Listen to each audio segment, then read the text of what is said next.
Hello বন্ধুরা, আমাদের all in one SD চ্যানেলে আপনাদের স্বাগতম।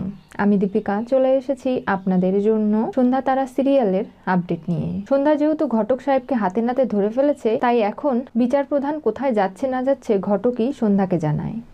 সকাল সকাল উঠেই আকাশের বাবা বাড়ি থেকে বেরিয়ে যায়।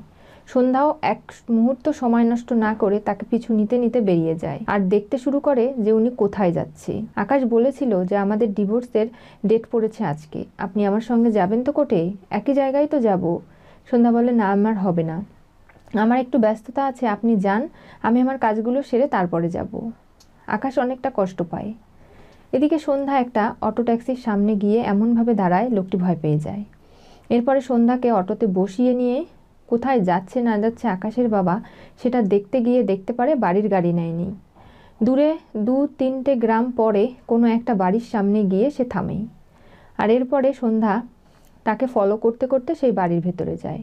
সেখানে গিয়ে দেখতে পারে যে সে একটা মিথ্যে সংসার পেতেছে আর সেখানকারই তার নিজেরই সন্তানকে দিয়ে তার বিয়ে দেওয়ার সিদ্ধান্ত নিয়েছে। কি ব্যাপার, আমি মিলটা হাতে পাওয়া নিয়ে কথা, তুমি তো সেটাও পাইয়ে দিলে না, শুধু এই চেকটা নিয়ে চলে এলে?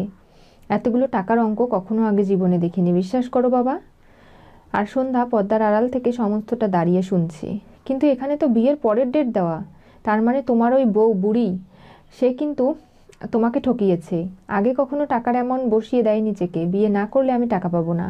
কিন্তু আমার ঘরে বউ রয়েছে, আমি কি করে আরেকটা বিয়ে করতে পারি সেটা ভেবে দেখেছো তুমি? আর ওই পোয়াতি মেয়েটাকে বিয়ে করে আমি কি আমার জীবন নষ্ট করব নাকি? সেটা তো হতে পারে না।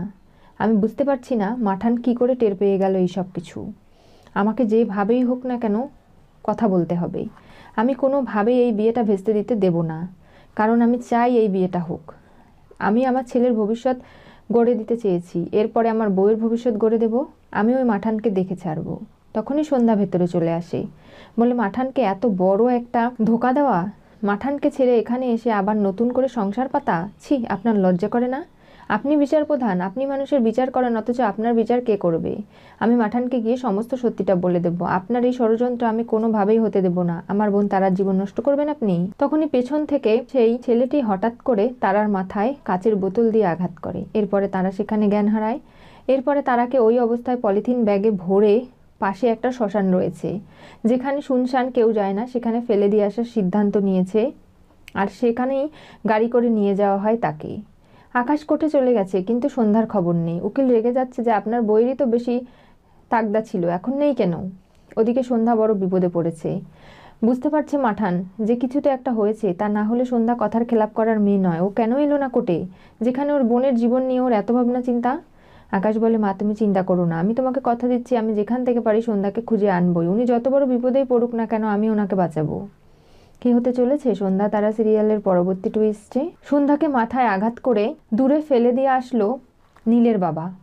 নীলকে আদৌ জানতে পারবে যে তার মা কেন তার বাবাকে সহ্য করতে পারে না, এবং কেন তার বাবা এবং মায়ের সম্পর্কটা এতটা তিক্ত? কারণ তার বাবাই এই সব কিছুর জন্য দায়ী। জানতে হলে চোখ রাখতে হবে আমাদের চ্যানেলে, পাশে থাকা বেল আইকনটি অবশ্যই করে ক্লিক করুন।